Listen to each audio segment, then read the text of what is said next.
Okay, Irangumli, we can start. Okay, ma'am. And Irangumli, Dr. Debashree sent a video. So she's not joining us, but that video has to be screened. Okay. Okay, we'll start. Okay.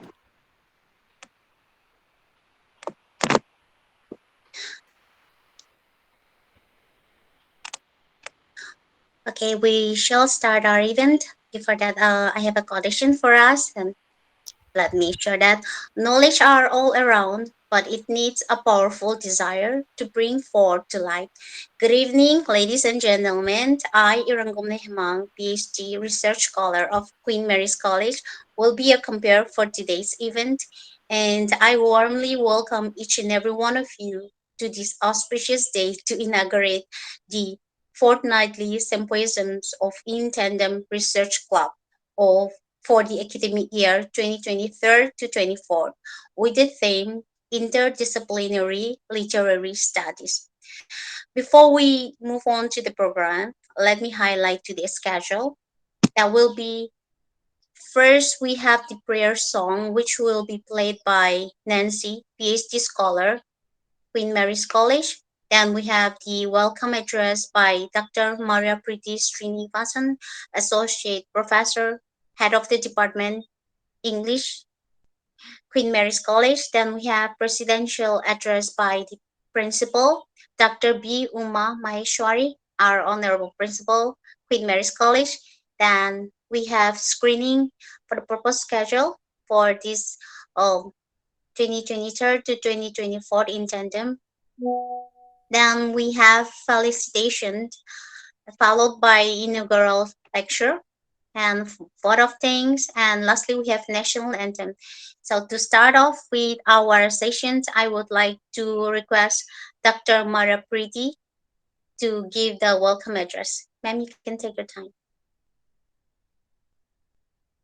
Do we have the prayer song, Irangumli? Oh, I'm really sorry. I apologize for that. We have the prayer song.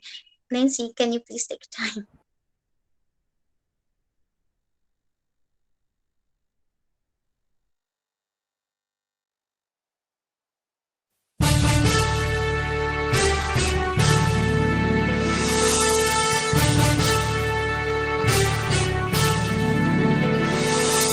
நீராறும் கடலுடுத்த நிலமடந்தை கெழிலொழுகும்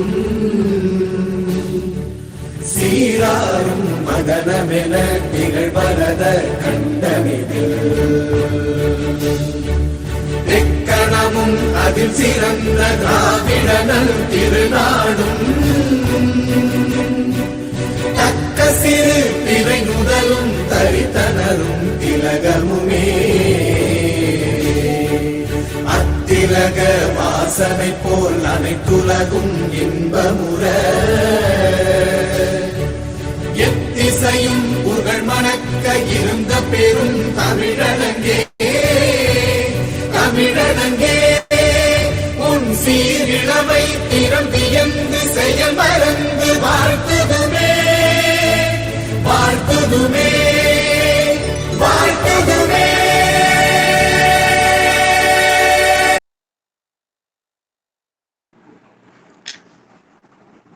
Good evening, everybody. Uh, a warm welcome to our third year together as a learning community. And for the second year in succession, we are having a theme-based study. Last year we had the prize-winning story.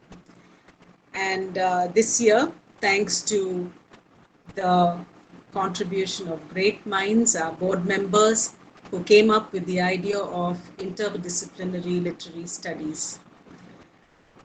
Um, it's obvious that we haven't come this far just by the solo endeavor of the Department of English, Queen Mary's College.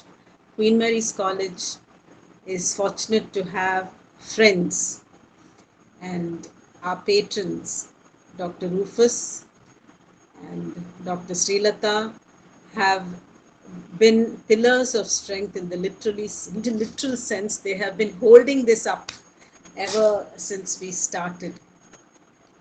And I should mention that the founding resource person of In Tandem is Dr. Aparna Srinivas. Even before we went online in 2021, Aparna made a beginning we made our beginning with Aparna in the little language lab in Queen Mary's College, and that was the beginning of In Tandem. We had a few sessions then, and we went into hibernation after that. And when I took over as the head of the department in 2019, I had the freedom to revive In Tandem. And I'm grateful for all the friends I have made along the way. And way back in 2000, we had a similar research club in the University of Madras. And Dr. Sreelatha and Dr. Aparna, Dr. Padma, all those who are giving us so much strength and giving us all the good vibes we need to run In Tandem, we were all together as young research scholars, and glad that we had that fellowship at that time, and that friendship has continued over the years, and we are able to support each other in our professional lives.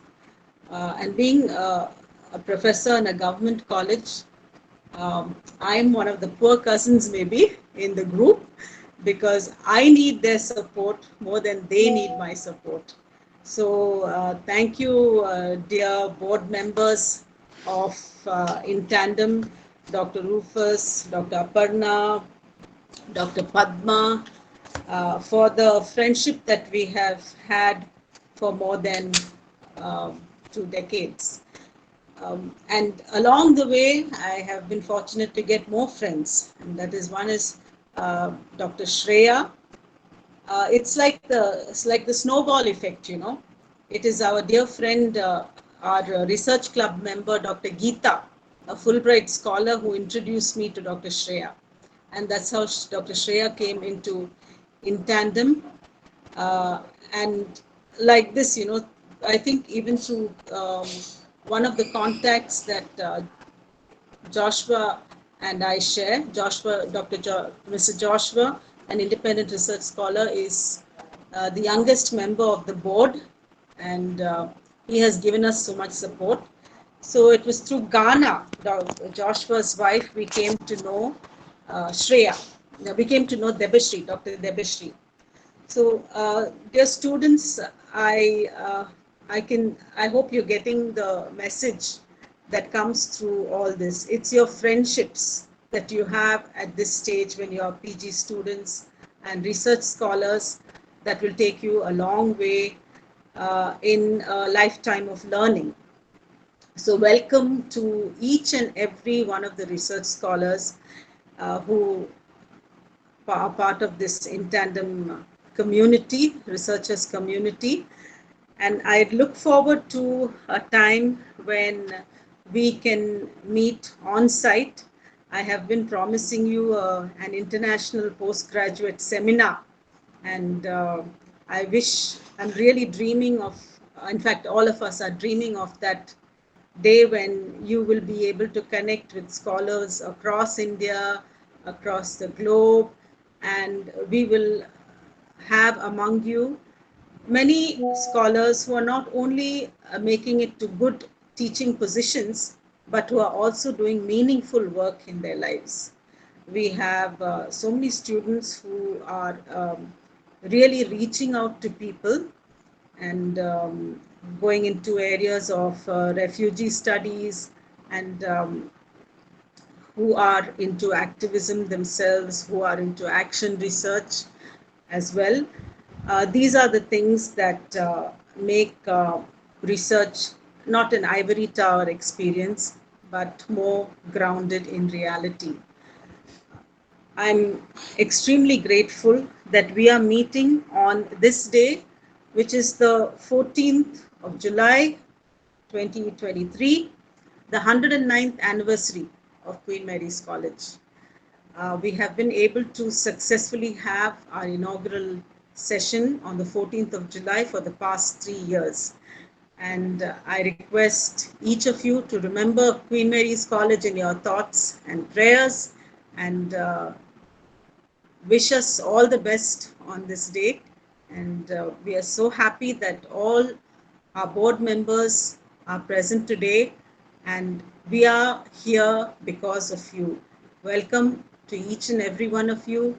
Welcome to my first MA students, second MA students, PG students across in cities across the Chennai and across India. There are many members of Intandem who are from other universities and colleges outside Chennai. So a warm welcome to each and every one of you.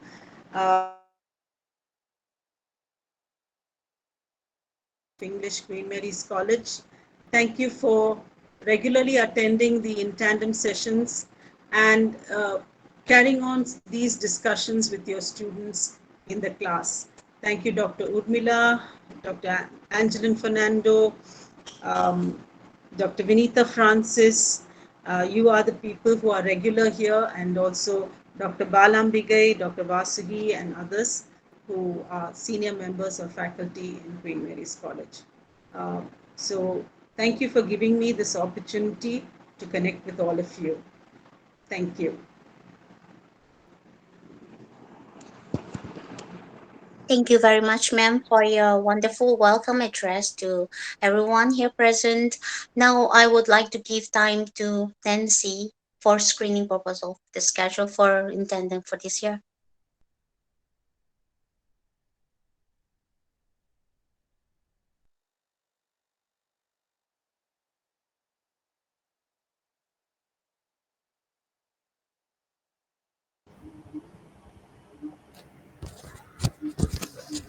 Good evening.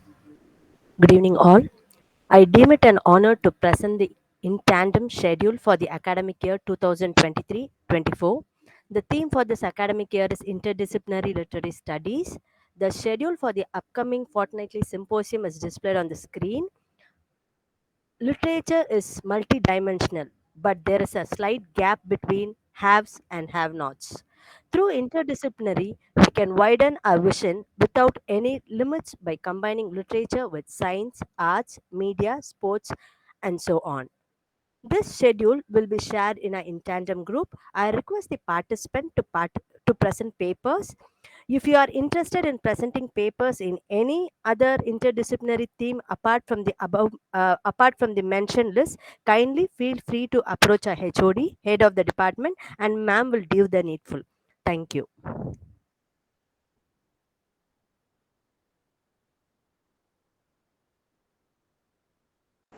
Nancy, you can read out the list because the screen may not be visible to everyone. You need not read the dates, just read the topics. Yes, ma'am. So we have literature and film studies, graphic fiction, human rights literature, memory and literature, geocriticism, geriatric literature, literature and physics, literature and maths, literature and life science, literature and animal studies, literature and crime studies, literature and painting, music, literature and history, literature and developmental studies, literature and legal studies, literature and cognitive studies, literature and behavioral psychology, literature and sociology, literature and anthropology, literature and economics, literature and medicine, and so on. That's it. Thank you.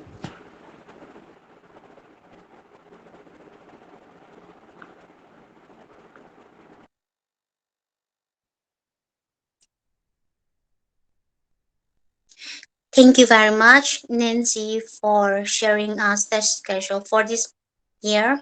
Now, moving on to the next. Since we don't have our principal present right here, we will skip that presidential address and we will move forward to felicitation. The first person here I would like to call upon is Dr. Samuel Rufus, Associate Professor of English Department, Madras Christian College, Chennai. Sir, you may take your time.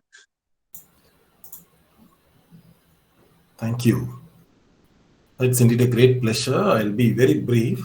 I'm so happy to be associated with In Tandem since its genesis years back.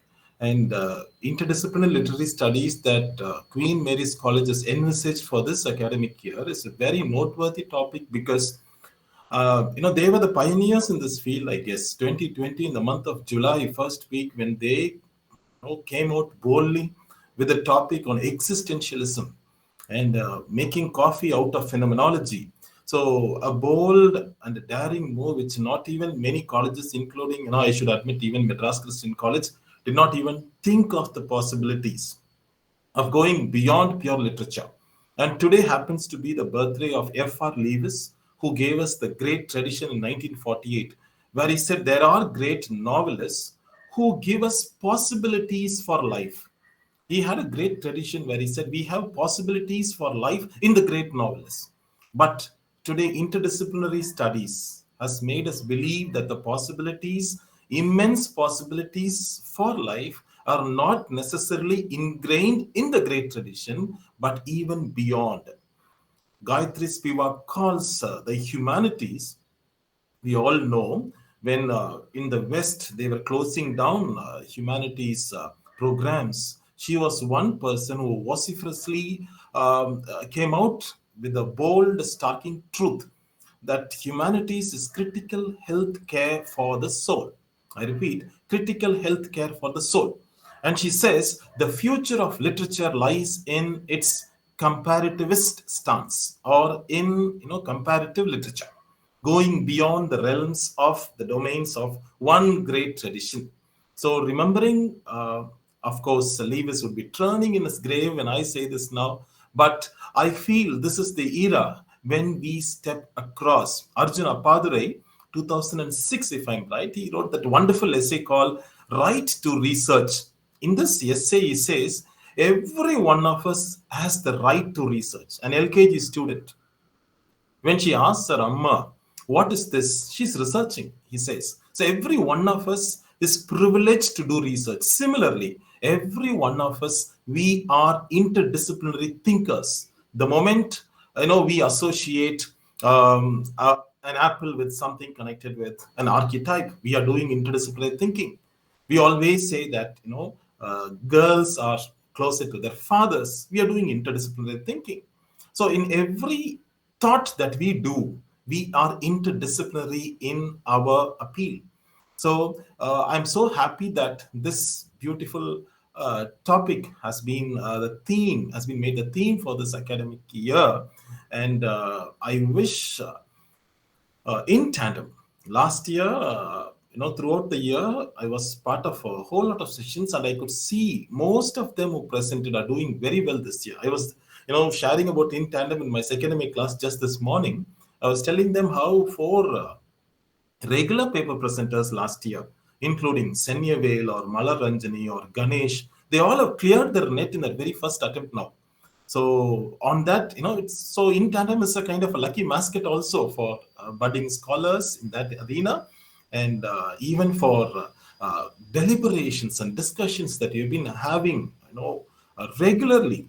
I'm so happy for all the scholars who are associated with in tandem, and I wish in tandem a wonderful, amazing, and a rewarding academic year ahead. I would like to close with Tagore's beautiful lines. He says in his 35th song in the Gitanjali, where the mind is without fear, where the head is held high, and there he says, where the world has not been broken up into fragments. It could be the great tradition fragments that we have, for some pejorative labels that we have for some other disciplines.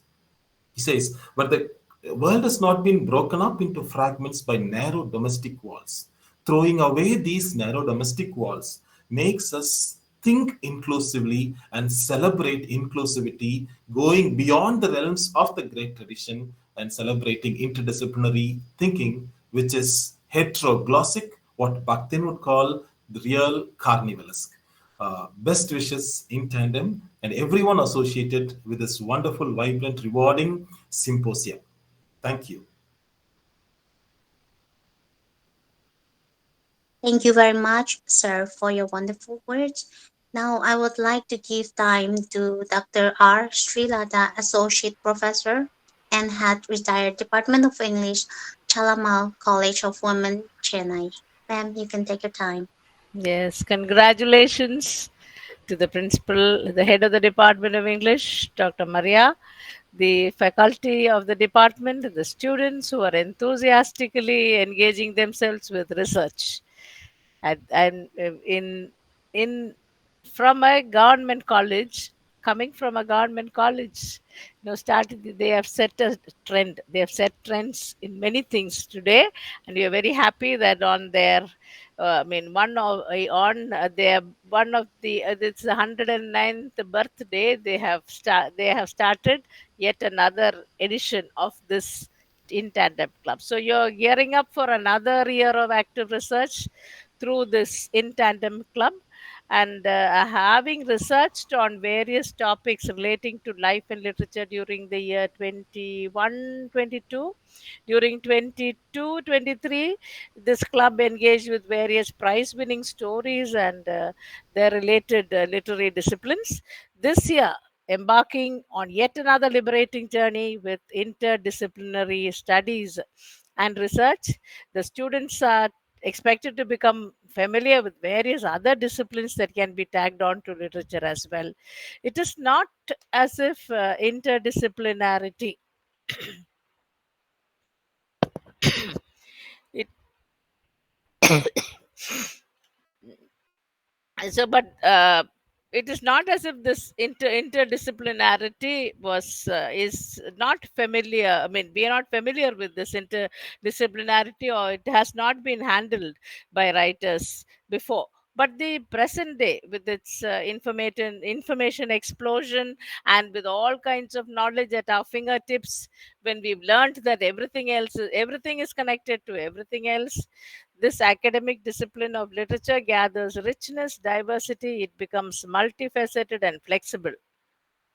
Right. It does not mean that more baggage added to literary studies through interdisciplinarity is just it means that more and more people with other interests engage with other disciplines like science, medicine, economics, are using language creatively. People from different social and cultural backgrounds are integrating with certain cultures and sharing experiences,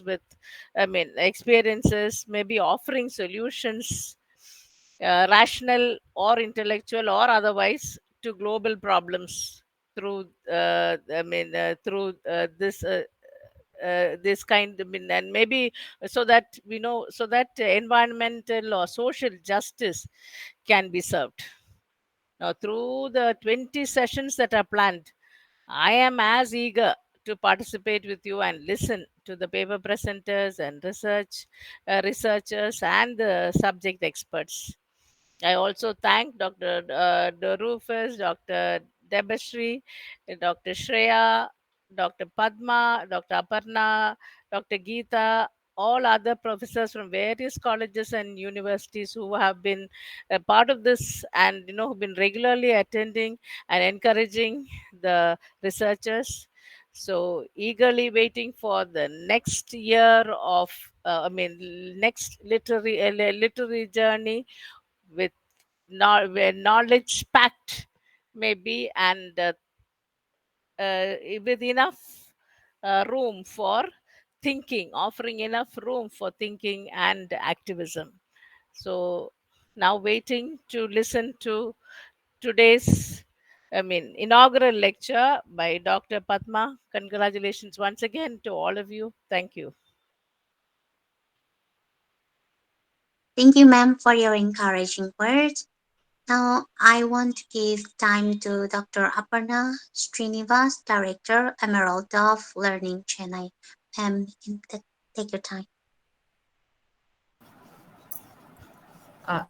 Yes. Hello. Good evening, everybody. And I'm very happy to be here for the third consecutive year. And Dr. Preethi never fails to mention my small contribution to in tandem. It is a very, very small contribution, but she makes it seem bigger than it is.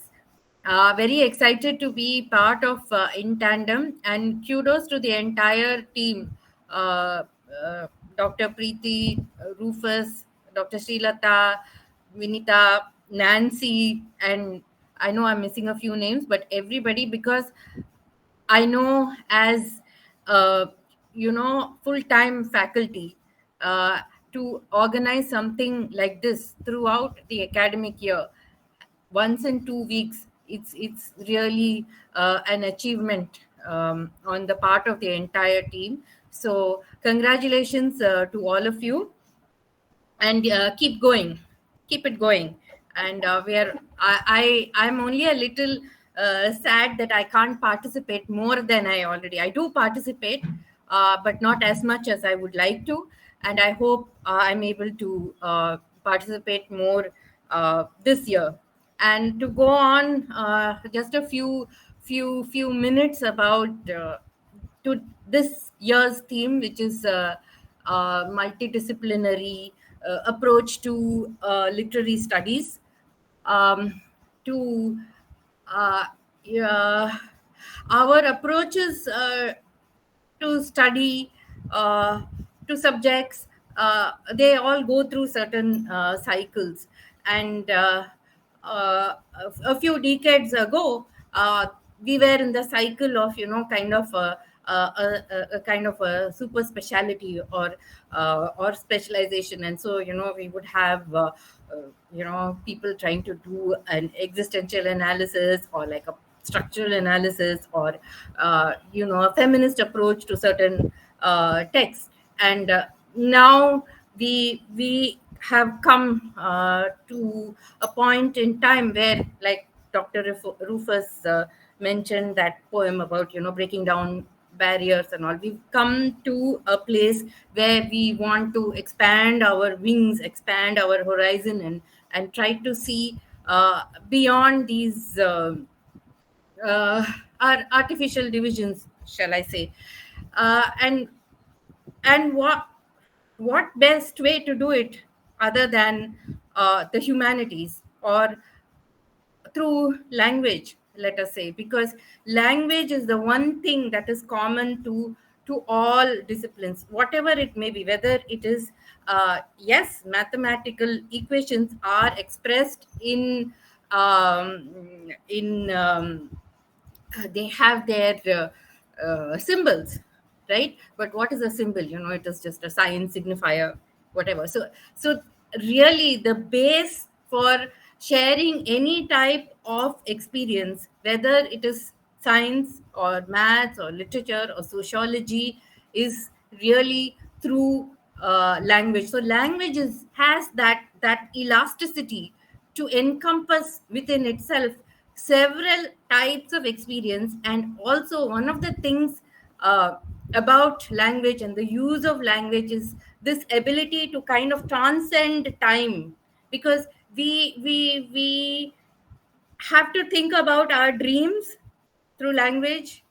We talk about the future through language. We think about the past through language. We describe our present through language. So language is an extremely versatile medium, which we mold to our purposes. Not only does it transcend time, but it also encompasses within itself so many cognitive abilities, so many feelings. Through poetry, through poems, through language, we feel wet, or we feel hot, or we can touch the stars, or we can delve into the depths of the ocean. So that is the ability of language and literature to take us along this wonderful journey. And that's exactly what the emphasis of having a multidisciplinary approach to literary studies is what we are trying to do with that. On the one hand, I have spoken about the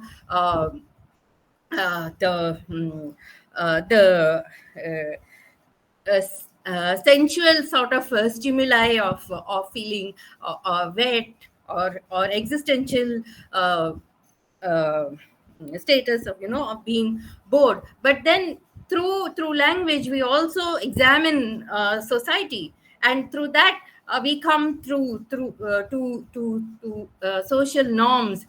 We come to legal talk. We come to whatever criminal justice. We come to finance, which powers everything from our educational institutions to our technology, to publishing, or to what gets published or does not get published. So there are so many overlapping paradigms that make literature what it is. And it is our job through this approach to recognize each of these strands that come to make literature what it is. And such an approach will make us more sensitive to the world around us, living, non-living, sensual, not sensual, whatever, to the world around us. That is one thing that I wanted to say about this topic. The other thing I wanted to also wanted for all of us to sort of keep in mind and bring to fore is the fact that uh, uh, uh, we are, in a very realistic way, at some point we are going to be moving into adopting the NEP, or the National Education Policy. And one of the emphasis of the National Education Policy is a multidisciplinary approach to higher education. And what do they mean by that? They are trying to, in the future, they are trying to see that there are no hard and fast what should I say, differences between taking up a science course, or like a economics course, or like a psychology course, and the ability to do one course in physics along with probably psychology, or maybe visual art and music. And that is a very practical aim that the NEP foresees for itself. And it's very nice to see that Dr. Preethi and QMC are envisage this and are ahead, are looking into the future with this topic, multidisciplinary approach to literary studies. And so those are my few thoughts regarding this topic. And I really look forward to all the students presentation, scholars presentation regarding the various topics. There are so many interesting topics, and there is so much uh, the possibility of learning so much, giving us the opportunity to learn so many things through this forum, is really delightful and elevating. So thank you all, everybody, and all the best, Dr. Preethi and your team. Please take this forward, and looking forward to equally engaging theme for next year. Yeah, thank you. Thank you, ma'am, for your constant support and your wonderful encouragement word. Now, I would like to give time to Dr. Shreya Bhattacharji, Associate Professor, Department of English Studies, Central University of Jharkhand. Ma'am, please take your time. Uh, she's professor of professor. Okay, correct that. Yeah. Okay.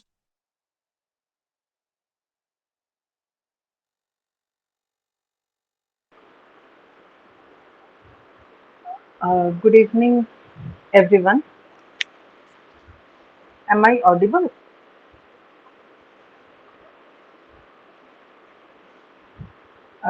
Dr. Maria, am I audible? Yes, yes, you Yes, are. ma'am. Yes, Yes, you ma'am. are. Yes, ma'am. Yes, you are. Okay. Uh, Good evening, everyone. First of all, I would like to congratulate Queen Mary's College on its 109th year of establishment. I would also like to congratulate the Department of English and particularly Dr. Maria and the entire In Tandem team for the successful completion of one academic year where we, all of us, I believe, learnt a lot, discussed a lot about the prize winning stories, and it was really a wonderful round of intensive research and deliberations. And I congratulate the entire team of In Tandem for the upcoming uh, sessions that have been planned with interdisciplinary literary studies kept in mind. Now, when we talk about interdisciplinary literary studies, the first thing that comes to my mind is that literature has always been very inclusive. You know, you cannot read or teach or discuss or deliberate upon literature in isolation. When whichever text you pick up, no matter which genre, no matter at which level, obviously so many other dimensions would come in because literature is broad. Literature encompasses so much more. And today, of course, literature has diversified into culture studies in a big way. So you cannot do literature without history, you cannot do literature without economics, you cannot do literature without politics, for example, and a host of other things. So I'm very happy that this year, we are expanding beyond the structures, beyond the canon, beyond the traditions, to be more inclusive, to be more accommodative, and in a nutshell, to break the boundaries, of these compartmentalizations. And I hope that uh, the budding scholars who are the heart and soul of In Tandem and who come not only from Queen Mary's but from all over the country, they would make this platform very rich, very active, very nuanced, very layered, and all of us, would be treated to a series of cerebral feasts. Once again, I congratulate In Tandem, particularly Dr. Preethi and the entire team for the successful completion of 1 year, and we put our best foot forward. Congratulations. Thank you for the opportunity. Thank you, Dr. Shreya Bhattacharji, Professor, Department of English Studies and Dean, School of Language, Central University of Jharkhand, Ranchi. Thank you so much, ma'am, for your encouraging of word. Now, I would like to give time to Dr. Joshua Gnanaselvan, Independent Research Scholar, Bangalore. Sir, you can take your time. Thank you, and good evening, one and all present here. I would like to once again correct you that I am not doctor yet. I am Mister. Right, and I keep saying that it's unethical to name somebody as something else which they are not. But nonetheless, such a wonderful occasion, and all the hard work has paid off, and I'm really glad that I'm part of this particular fora. My association with Maria Ma'am began a few years back, and we have been in touch with each other, and she has been a constant encouragement and a support in my research as well. And it is through that particular tangent that our relationship as academics, as a teacher and a student and as scholars, we've got together. And I'm really glad that I'm part of such a a wonderful group of faculty members across the country. And as ma'am mentioned, I am the youngest, and I'm really thankful that I am part of this wonderful fraternity. Uh, I was trying to wonder what I must talk about in this felicitation of mine. And I thought some of the insights that I would like to gather from some of the stalwarts who have spoken before me. And I think each and everyone has clearly demarcated as to why interdisciplinary research is such a vital, such a crucial thing in the context of Indian academia.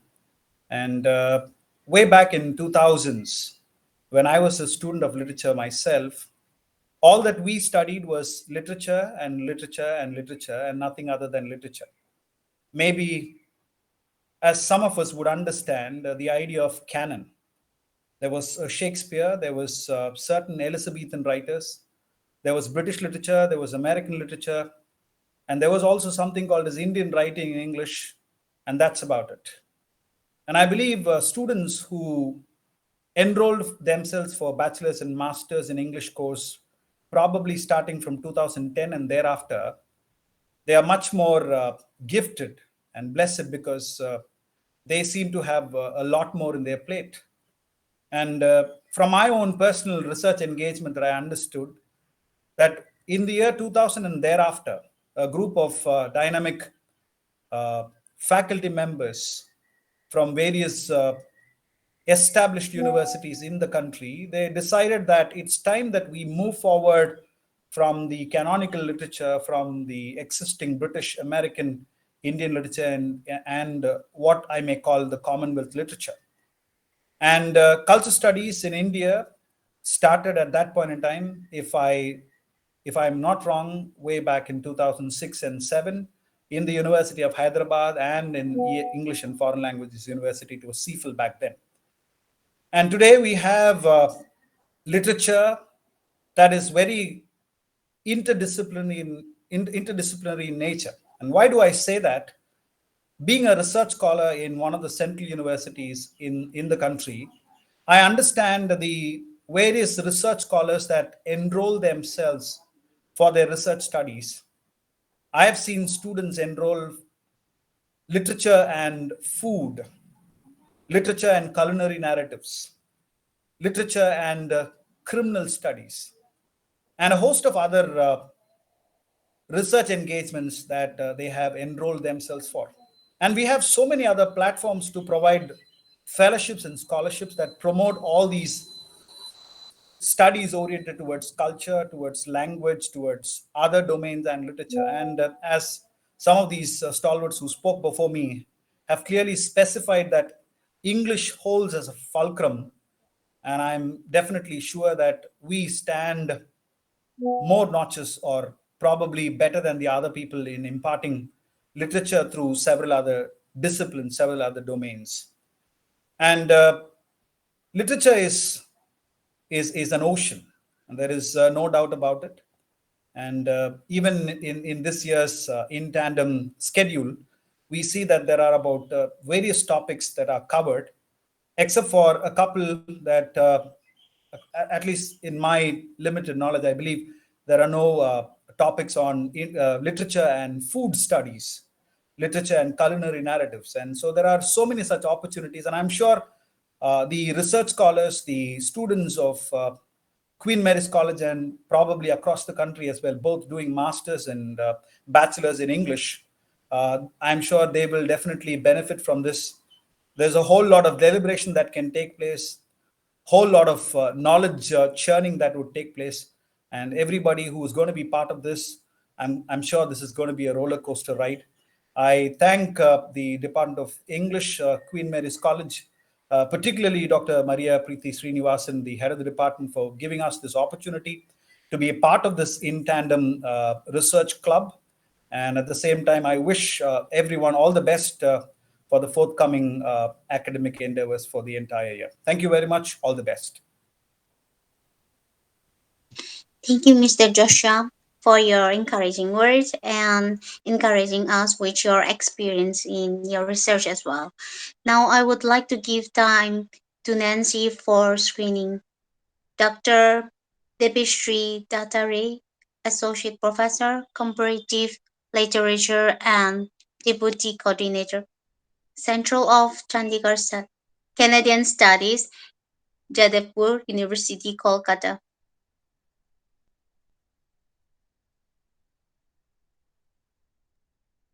Good evening, everyone. It's a pleasure to be here today, virtually. In Tandem Research Club of QMC has been one of the best things that have happened to our colleagues, scholars, and students at Jadavpur University during COVID-19. And I'm so glad to be part of this inauguration today. The theme for the upcoming year, Interdisciplinary Studies, is extremely relevant to our fast changing pedagogic practices within the humanities and the social sciences. I'm sure that this year would be wonderful as before, with promising young scholars forming bridges for future generations. I wish this evening all the very best and thank everyone over there for giving me this opportunity to be part of In Tandem. All the very best to QMC, to In Tandem, to all respected colleagues, friends, and students. Thank you very much. Thank you, Nancy, for screening the video. Though Dr. Debashree, she was not presently here, she have encouraged us with her words, so we would like to thank her. Now, moving on to the most important part of the day, we have the inaugural lecture by Dr. Padma V. McCarthy, Associate Professor, Department of English, Stella Maris College, Chennai, on the topic of an introductions of interdisciplinary literature studies. You can take your time now. Good evening. I hope I'm audible. So as always, it's a great pleasure to be part of another session of another year within Tandem, and particularly given that it is the birthday of Queen Mary's College, and like I keep telling Maria, even though I did not study there, I have a very close family connection with Queen Mary's, with many of my elderly relatives who were the first graduates from my family having studied there. And also in Tandem, like Maria was saying, reminds us so much of the research club that we used to have, where so many of us were trained in very interesting ways. And it's wonderful to have a forum like this. I'm not so sure, Maria, about being a poor cousin. I think all of us are all the richer for an experience like this. So, Thank you. thank you, Maria, for envisaging something like this. It's not an easy task for anybody, and it's wonderful that this has come up. I hope my screen is getting slowly visible. Yes. So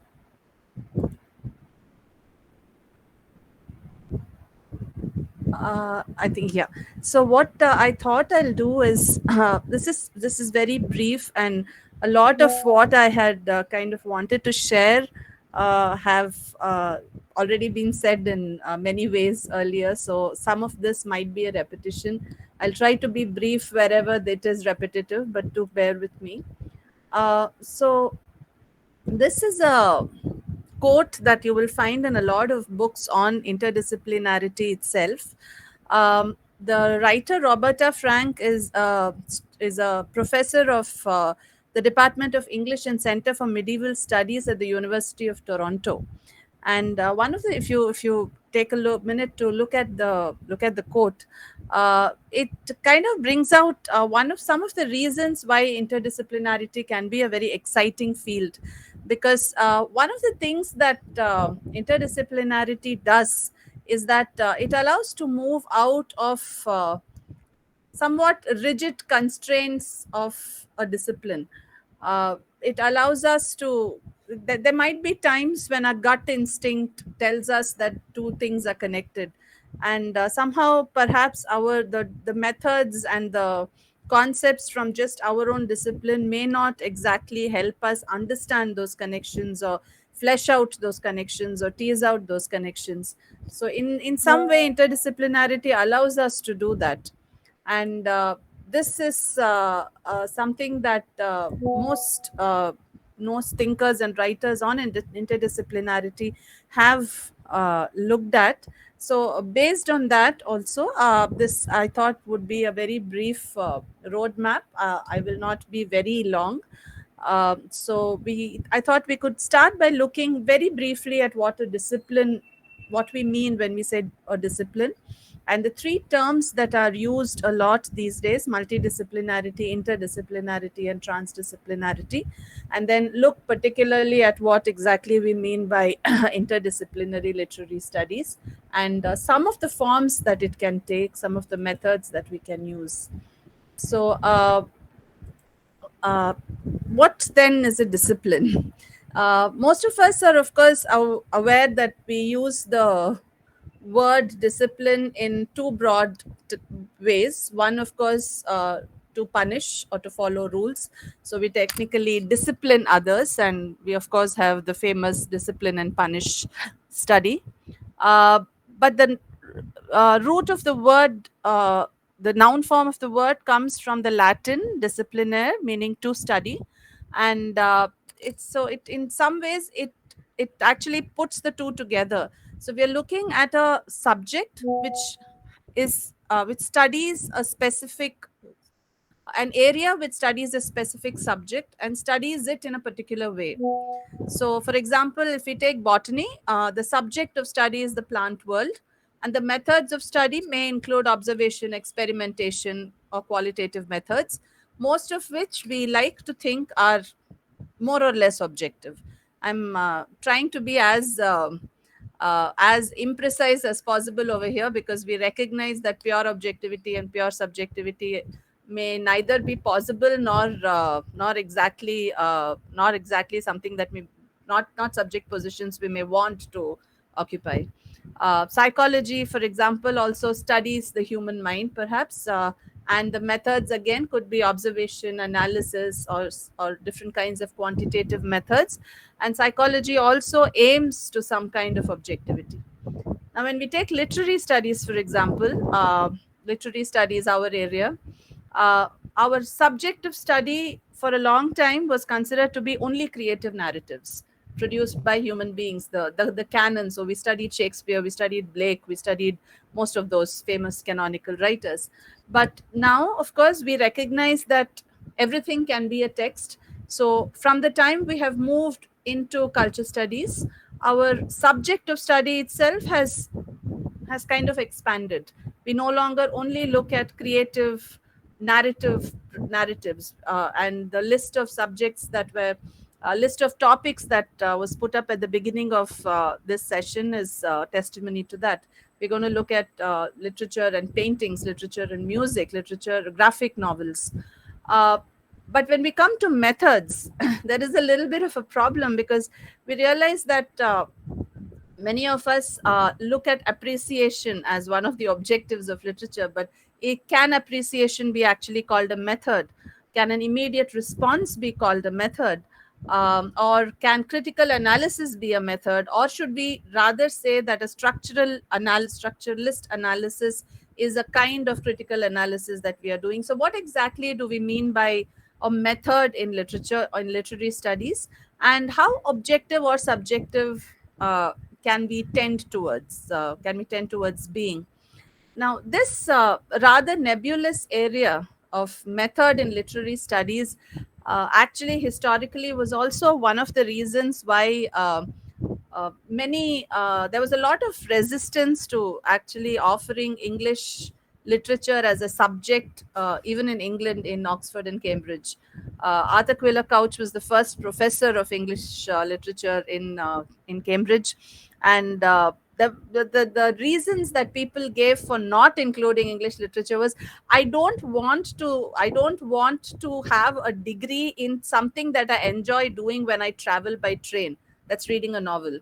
So these are these were the problems that these were the initial teething problems. And how did literary studies respond to this? Mostly, I think, in two ways. On the one hand, we had a response that sought to make literary studies as objective and scientific as, say, botany or chemistry or physics. So famously, of course, we have the formalists who looked at just the literariness, and I.A. Richards, who actually tried to make the study of literature as scientific as possible. And like Professor Rufus was mentioning, today is also F.R. Lewis's birthday. It's also, by the way, the day when the Bastille was felled in during the French Revolution. Another another breaking of barriers, as it were.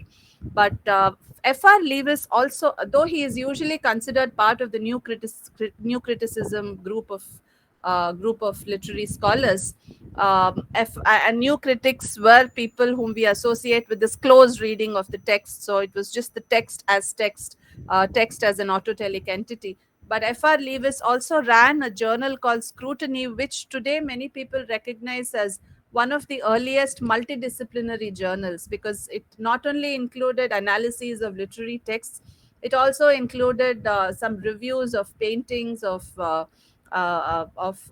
films, and a few other of the films that came back then, obviously.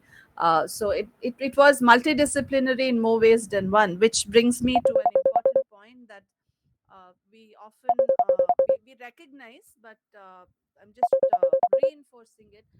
In some ways, literary studies has always been interdisciplinary. I mean, we have always focused on canonical texts, but we've never only studied that text. We've never studied Shakespeare without studying the society during Elizabethan age, or the history and the politics and the culture of Renaissance.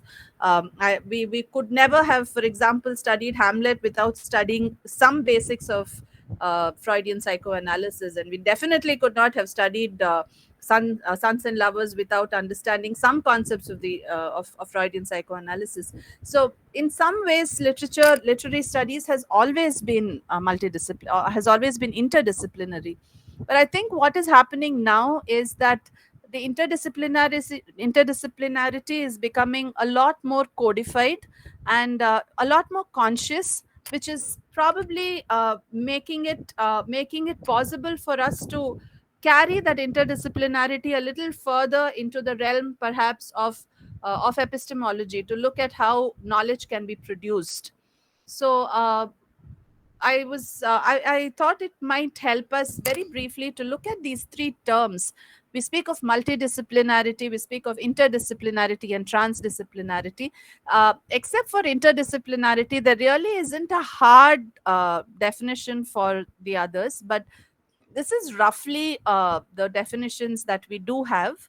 Multidisciplinarity is what F.R. Lewis's journal, The Scrutiny, did. If you take a topic and you look at that topic from the perspective of many disciplines. For example, ecological crisis. We can look at ecological crisis from the perspective of environmental studies, which itself, by the way, is an interdisciplinary field. We can look at it from the perspective of economics. We can look at it from the perspective of plant studies, of botany, of zoology, of physics, of literary studies. We can look at how cinema has looked at this. So this becomes a multidisciplinary approach to a topic. Interdisciplinarity, on the other hand, is the way in which we often take, for example, the way in which we manage to bring ideas and concepts and even methods from two different disciplines together, so that at least one, or preferably both, are enhanced to some extent. The example I've given there is a very interesting. It's an MPhil dissertation that is available online. This is called Cetology and the Whale Rider. Whale Rider is a novel by a Maori, New Zealand Maori writer, Witi Hemera. There's a beautiful film also, which Hemera himself was involved in the writing of the script. And it's about the Wangara tribe, which believes that their savior will be a whale rider, going back to a myth that they one of their origin myths. And the novel alternates between the human realm and the hydrosphere. And when it moves into the hydrosphere, you have the voice of the whale, and it's a very non-anthrocentric voice. It seeks to look at the world from the whale's perspective.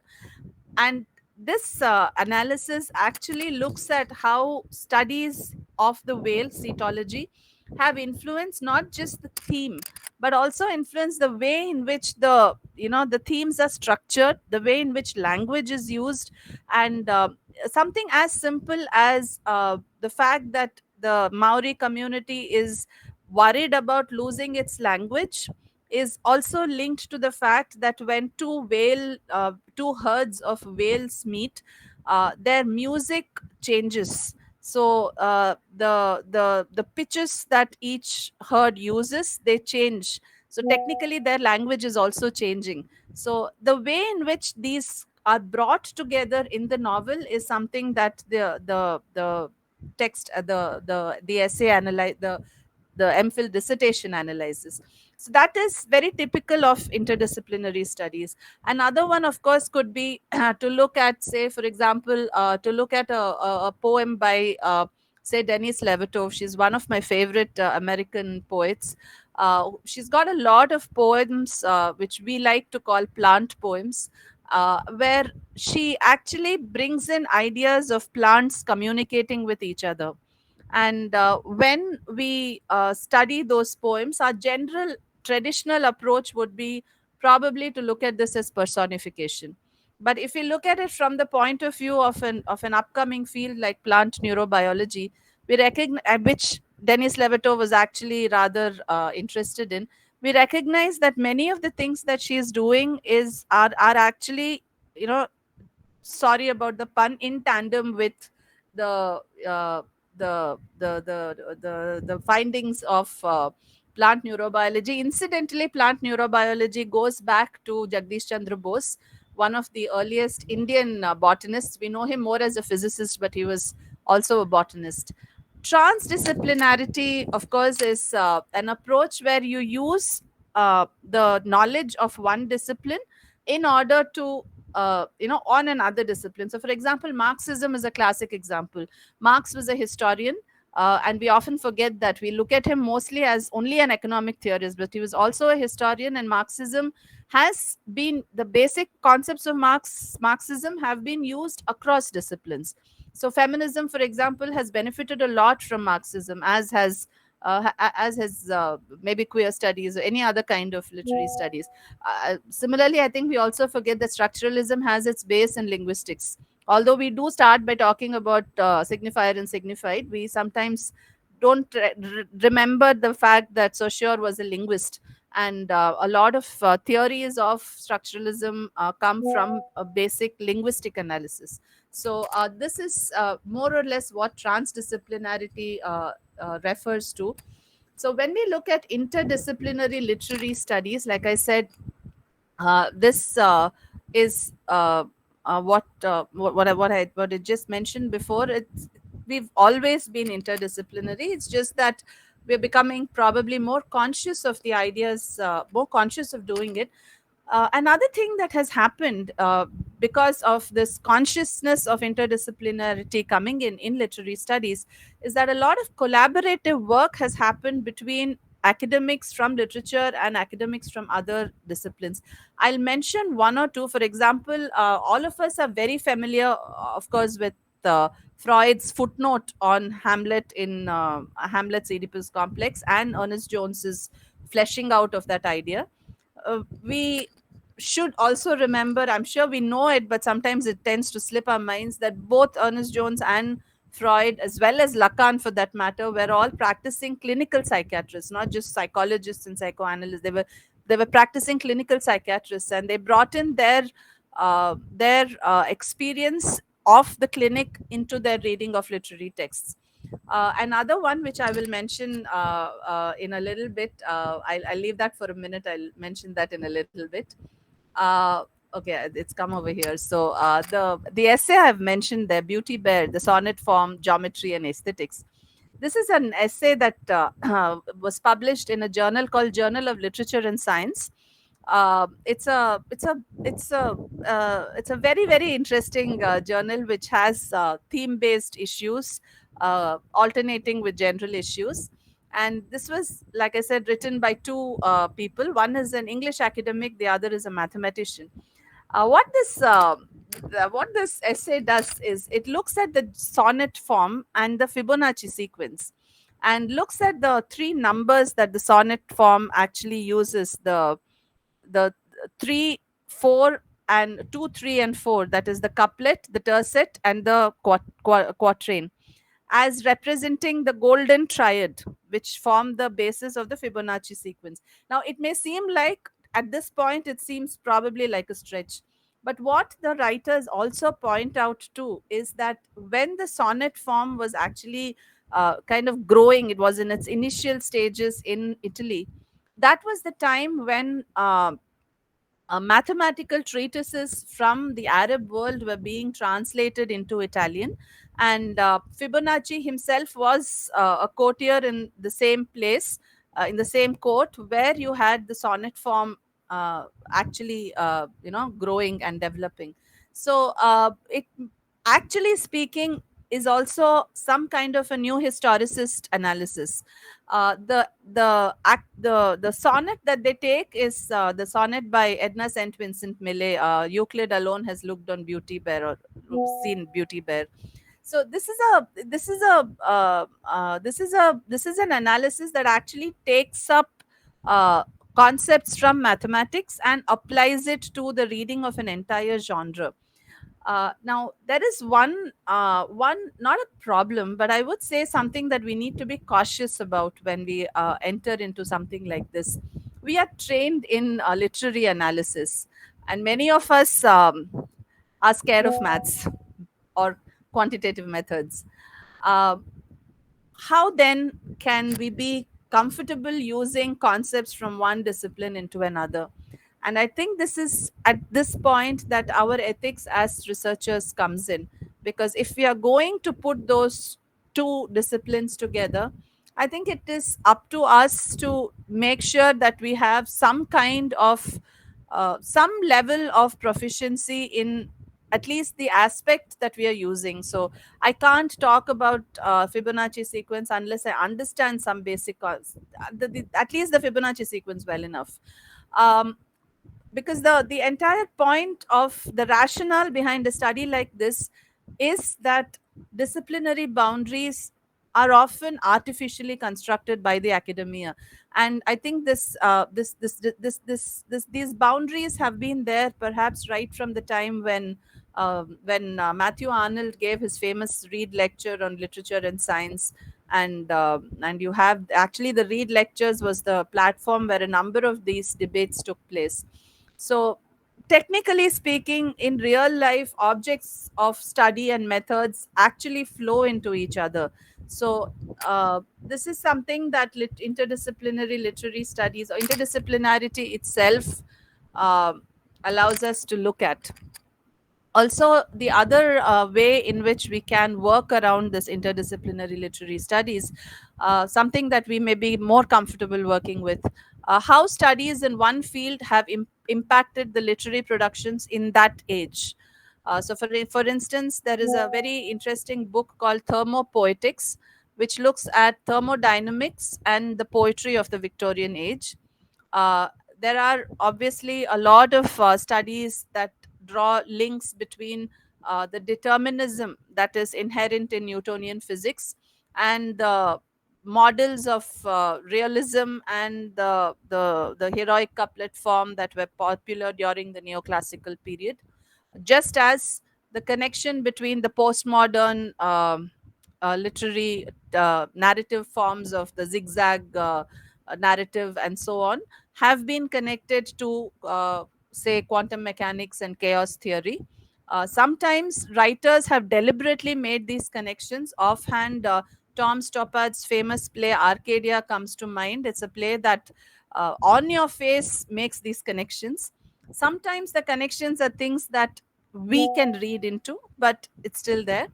Of course, we can also look at how modernist techniques of montage can be related to photography and developments in photography and videography of that period. So this is again something that we could.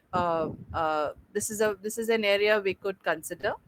The other, of course, is we can take a literary text from a period and a non literary text from the same period and see how they engage with each other. Again, sometimes this engagement is conscious, as in the second example I've given there. This is Erasmus Darwin, our friend Charles Darwin's grandfather. Incidentally, Charles Darwin was also a botanist, and his ideas on botany can also be used to read a lot of poems that deal with plants. But Erasmus Darwin's loves of plants is actually a poeticization of Carl Linnaeus' Species Plantarium, where he gives the binomial classification of the plant world. Another example is Newton Demands the Muse. That is the first example that I've given there. It's a book that looks at Newton's works on optics and how the poetry of the neoclassical age used the imagery of light, and how that changed from the previous age to the neoclassical age, and how Newton's works on optics have actually influenced that. So the writer actually brings out how Newton's language and his use, of course, Newton didn't write in English, but the kind of images he used is something that the neoclassical writers, he says, have actually kind of borrowed. So the rationale, of course, for this is that if we take literature and any other discipline for that matter of a period, all of them actually emerge from a common social, political, cultural, historical, economic background. That base, that zeitgeist probably is the same. So it is natural perhaps to expect that we will find similarities across disciplines. And this understanding is what a study like this usually leads towards. um, so these are some of the areas. Many, of course, have been put down here. Sometimes this has been made possible because of upcoming areas like science studies, which looks at the philosophy behind science, which it's a very interesting field because it looks at not just what science does, it looks at why science does what it does. For instance, Ashish Nandi, the Indian cultural studies expert, he has a book where he looks at two Indian scientists, Jagdish Chandra Bose and Srinivasa Ramanujan. And when he is talking, for example, about Bose, he asks this very interesting question: why is it that Bose even came to design an experiment to to study the effect of music on plants? What made it possible for him to think of that research question in the first place? And his answer is that Bose came from a culture where it was kind of understood that uh, there is a sentience in the plant world, and therefore it was possible for him to come up with a research question like that. So the science studies, history studies, sports studies, these are all areas that are coming up under what we today call culture studies. So which also means that we are looking at different modes of knowledge production. And this when we are caught up within our own disciplines, this is what we mostly get, different ideas of the same thing. But this is something that interdisciplinarity can probably give us. uh, we may not get a completely true picture of reality, but we can get as close as possible to it. Yeah. Thank you very much for listening. Thank you, Padma. Thank you very much, ma'am, for your valuable knowledge. Indeed, you're an amazing mentor who taught us many things today, like the multidisciplinary, interdisciplinary, and transdisciplinary. I believe everyone had enjoyed and learned a lot from you today. Thank you once again, Dr. Padma V. Makari, for your amazing encouragement and also for your knowledge that you have shared today. Coming to the end of our session, last but not the least, I want to thank everyone for blessing our inauguration program with your presence, without which our program will not be a successful one. We have nothing to give you in return, but may the good Lord bless you all. So, as we have come to Yes. the end of the session,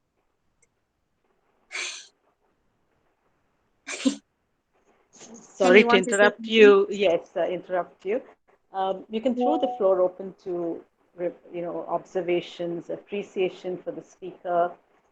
So before you actually go to wind up this event, I think people would love to share something. So the floor is open to people who want to uh, share their thoughts and appreciation of the lecture. Anyone wants to say something, you're free to say.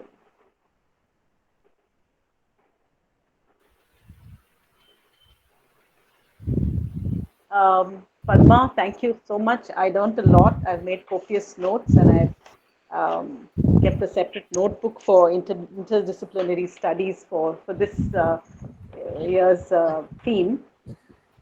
And Thank you, Maria. I Yeah. enjoyed myself thoroughly. Thank you so much for calling me. Yeah, there's so much thank you, Padma. clarity. I was so. I mean, I'm a little. I mean, I was happy with interdisciplinarity until Padma brought in a lot of maths into it. See, I'm still worried. I'm very worried about that bit. The rest of it with eco-criticism and all that, I mean, the rest of the, I mean, whale music or all those things were all right. But with all those, and I mean, the things to do with numbers, I'm now a little worried. I wouldn't If I touch may, the. if I can confess, Uh, maths is not my strong point at all. And I only when I started work on literature and science did I actually begin to enjoy maths. Yeah, Till then, I it too. was I would something I also was like to scared. confess that only after doing, I mean, touching upon literature and ecology, that, or I mean, I became a little interested in physics. Till then, physics was one of another big nightmare. Okay, so my everything goes with that. So I mean, I think you have to grow a lot. Not only when you touch upon other areas, you grow, and you maybe you learn to realize. But still, maths is eluding. Okay, me. All the rest is fine. Thank you for that very good introduction and very thorough, scholarly, succinct Thank you, introduction ma'am. to this I mean, to this year's in tandem research club. Thank you very Yeah, much. Thank you. thanks. Padma, Thanks. yeah, I just wanted to quickly say something. See, you remember we did the professional English and the communicative English, we were doing all Yeah. that. And at that time, it occurred to me that so much of the metaphorical use of language, like take the path of least resistance, the quantum leap. So, if you delve into what is not considered literature, you even then the imagery that you use, the metaphors that you use, your language, and you can see that people who their language is very enriched by their respective disciplines. Yes, yes. So that's as you say, there's no boundaries. There are no boundaries. Yes, Aparna. Yeah, so thank you, Padma. The thing that struck me most was my own sort of flippant approach and mixing up of the terms, multidisciplinary, interdisciplinary, and transdisciplinary. And Padma very gently pointed out that I should be careful in using those terms. So Actually, this year is an interdisciplinary, is a multidisciplinary approach, so it's not a okay, problem. okay. Yeah, but lovely introduction. Yeah, thank you so much. It was n- uh, both precise and yet very large in his in Thank you. gathering. So thanks. Thank you, Dr. Shreya, for joining us. And you've met Padma, right, Dr. Shreya, Professor Shreya? Online, yes, I think we met Oh, at one of yes. in Okay. tandem sessions. Yes. Okay. So Shreya was introduced to us by Geeta, Padma. Yes, online, but Yes. we haven't met in person. Even I haven't met you, Dr. Preeti, in person. So, Yes, but it's almost the same, right? yes. Mm. It was wonderful listening to you, Dr. Padma, Thank you. and I'm sure that in this coming year we are going to learn a lot, and so many scholars would be benefited. It is a wonderful platform that Dr. Maria Priti has Yes. created. Yes, absolutely. The wonderful thing about this, it's all for the postgraduate students. That Yes. focus, and we share that passion to help students evolve. So that's one thing that brings us together. Padma is an Yes. excellent teacher. Oh my! I remember all the days where she make the most complicated things so simple. Amazing teacher. I'm sure. Yeah. Thank you. Yes. So Nancy and Irangumle, please come on. Turn your videos on. We have to thank you. You're the backbone, Nancy, making the schedule, the invites. Thank you, Irangumle, for anchoring this session so beautifully. Irangumle Thank is you. working, yeah, she's from the Northeast and she's working on the stories of the Zeelang tribe. Yes, Oh, okay. it's a pleasure to meet everyone. I'm really blessed to be here. Okay. What are you So, working on? What exactly are you working on? I'm working on Ziliang tribe folklore. It's a Okay. translation work. Yes, Hmm. Wonderful. Hmm. thank you. so I think my colleagues, if any of you want to say something, I see Sharon here and Vinita Francis, Kavita, Mary Reena, Priya. Before we wind up, Sumati. So our friends from outside QMC might love to hear from you and see you if you're okay with it. Urmila, Angeline, Yes, Preeti. I would like to share my yes, feelings thank you. and maybe observations. I was really blessed to be part of this session, even though I'm away from Chennai today. I'm attending a program in Karnataka. I didn't want to miss this program. It's going to be yet another milestone for all of us to be able to get connected with people and also learn about interdisciplinary literary studies. And I was very much impressed by the way Dr. Padma was able to talk about the difference, the nuances of the terms themselves. We were able to understand that better. Like as Dr. Aparna said, what is the difference between interdisciplinary, multidisciplinary, and transdisciplinary? And even though she said she's going to be very brief, she was able to say so much about this particular area of research. So we got a lot of clarity on this, and we also got inspired to work on this particular approach to the study of literature. And as Dr. Aparna said, she looked at it from the language part of it. Like every discipline is an expression, and every discipline has got its own. And I believe even before that, everything emerges from human experience. And every discipline or any field of knowledge keeps on growing for the sake of human development and also the development of the world. So everything originates from human experience, and everything is done to develop humanity.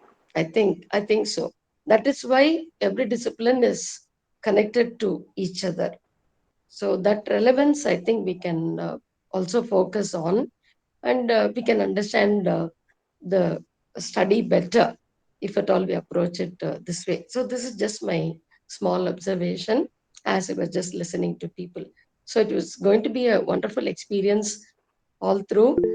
So very much looking forward to the forthcoming sessions of In Tandem, and we wish ourselves all the very best, and also uh, we are very eager to listen to the board members, constant interaction from other participants. Thank you, Preeti, for the wonderful opportunity. Thank you. Thank you, Urmila. Actually, Shreya and Padma and all the erudite people here, I have a question. See, when we were, undergraduates, we were given a grid through which you do literary appreciation, imagery, symbolism, figures of speech, metaphor, all that, simile. And we appreciated a text through that grid. And when you come across research papers like mythology and science, so maybe the scientific um part of it endorsing what's in the myth, the maybe creation myth, or how certain planets. So the connection. So if you're moving from myth to science, from science to myth, how do you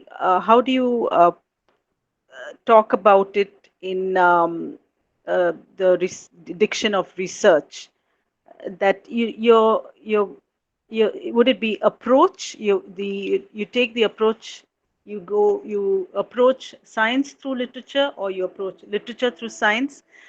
How do you would that also, no, it that is interdisciplinary, no doubt, but I'm actually talking about the quest, the truth seeking aspect. Could you throw some light on that?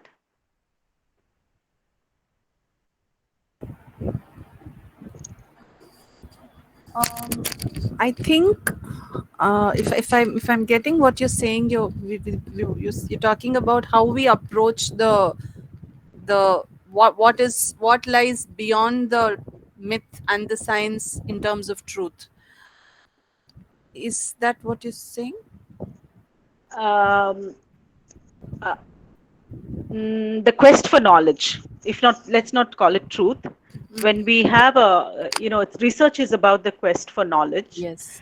and myths told us many things about the world, about the way the world is organized, about the way things happened, and late and somewhere along the line, there were these intersections. There was this concurrence, okay, between literature and science, the literary account and the scientific account.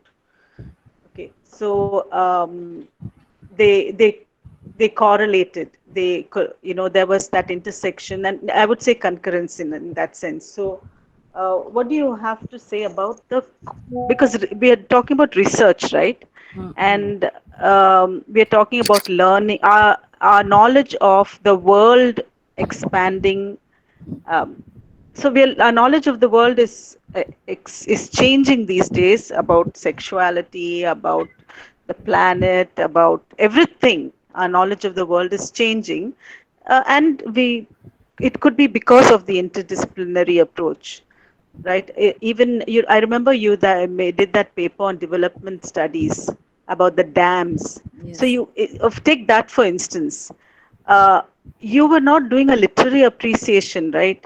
You were talking about a social issue, about dams and the consequence of having dams through Jada Jarti, right? Yes. Yes. Yeah. So now, are we moving from? So do we move from I'm seeing it as, where do you begin?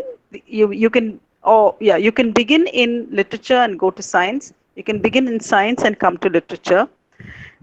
Uh, the approach. So in other words, I'm talking about the approach. So see, normally,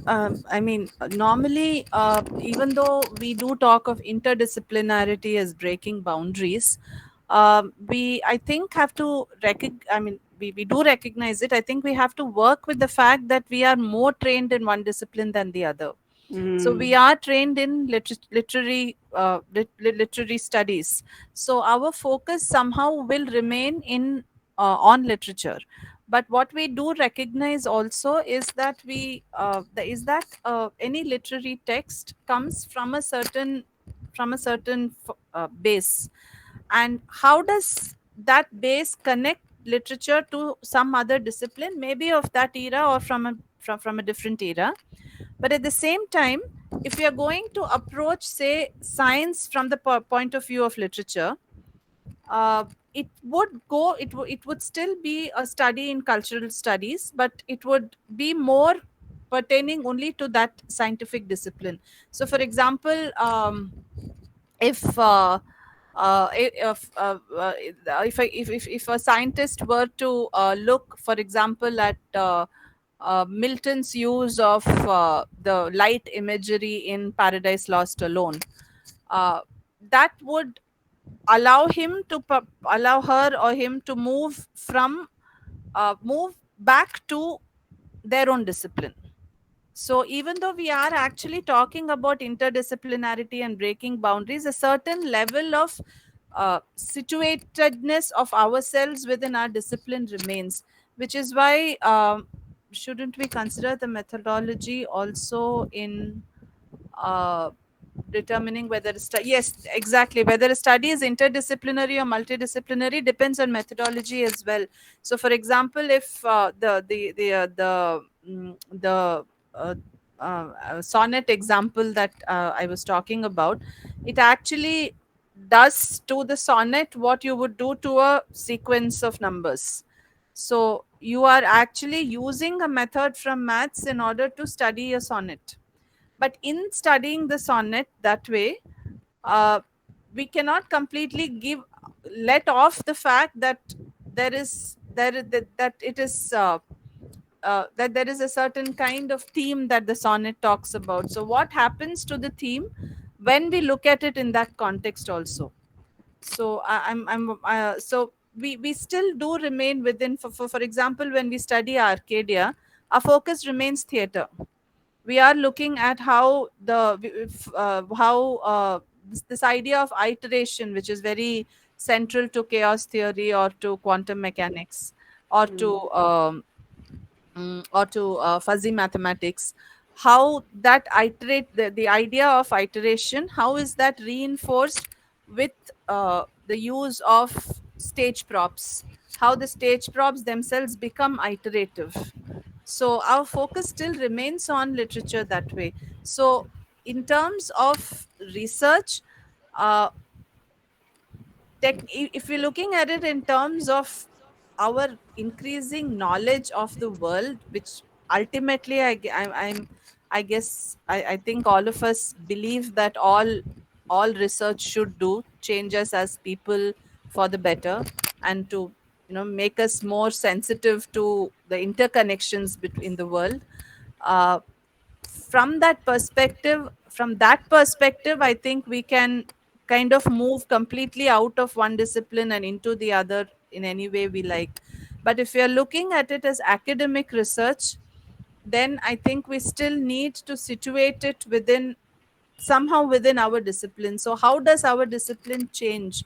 How is our understanding of a simile different when we look at how the simile uses a plant metaphor, or how, sorry, not metaphor, how this that's a mixed thing. How the simile uses a plant imagery.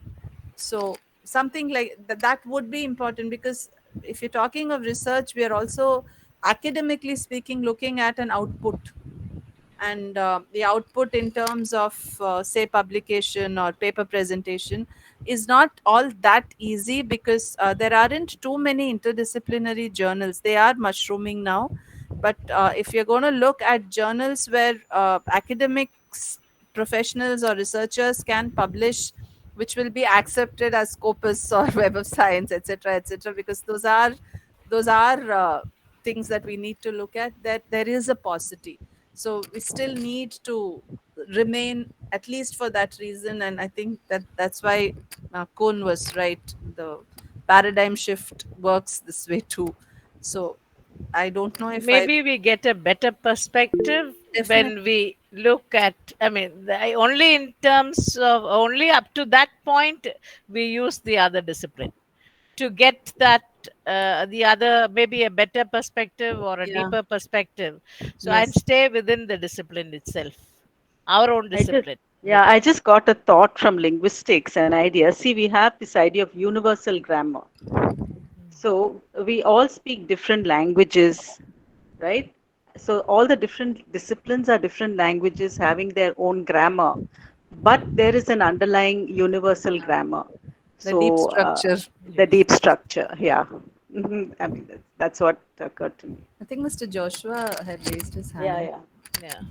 Yeah, ma'am. I totally agree with the last point that you made with regards to coming back to our own discipline. Right. I would like to share the experience that I had recently when I presented my synopsis in the department, where I was trying to press forward the fact that Dalit theatre is something that totally rejects the very factor of Nati Shastra. And that's when one of the faculty members who hails from the comparative literature strain of thought, she interrupted and very categorically told me that there is a need for me to not really shy away from that and see how Nati Shastra can definitely be incorporated and see how it fits into the Dalit theatre perspective as well. So I think though we may tread into other disciplines, I think fundamentally we must remain in the discipline that we are trying to study, and then thereafter pull in resources from the other domain specific areas. Yeah, I think the other disciplines can, I mean, the idea of interdisciplinarity, I think, is that we recognize that there is a connection, and within this connection, we are strongest here. So we are not an ivory tower. We don't exist outside of all disciplines. We are part of a web, and this is my position in the web, and I will strengthen my position in the web by understanding all other disciplines as well. We have been doing it for a long time. It's just that Yeah. I think we are Yeah. becoming Now we're more precise. codified. Yeah, exactly. Right. Yeah, that's exactly what it is. For example, even our methodologies that we teach, for example, a literature student does not use APA, Yes, whereas a sociology student does not use MLA. So exactly. I think that's also one of the factors that we must Now consider. that you brought this up, we had a big problem. We run a multidisciplinary journal in my college. It's called Samudra, and the journal takes one major theme and looks at it from the perspective of different humanities disciplines. So our first issue was on Anthropocene, second issue was on peace studies. The problem was that it's humanities and social sciences and business studies.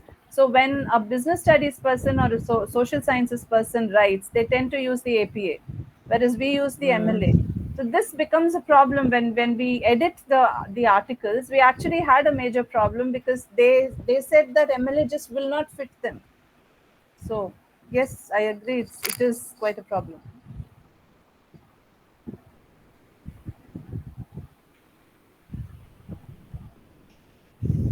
I don't know if you've seen Vinita's post. Yeah, I Quite just saw humorous. that. I just saw that.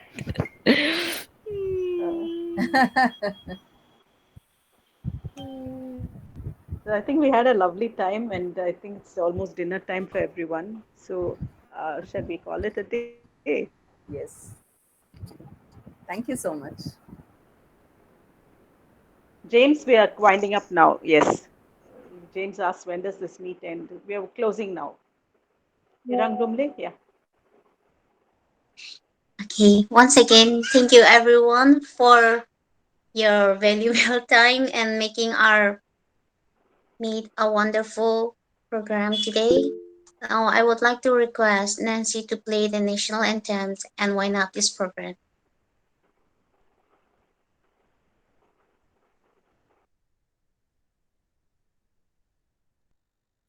जनगण मन अधिनायक जय हे भारत भाग्य विधाता पंजाब सिंध गुजरात मराठा द्राविड उत्कल बंगा विंध्य हिमाचल यमुना गंगा उच्चल जलधि तरंगा तव शुभ नामे जागे तव शुभ आशीष मागे गाहे तव जय गाथा जन गण मंगलदायक जय हे भारत भाग्य विधाता जय हे जय हे जय हे जय जय जय जय हे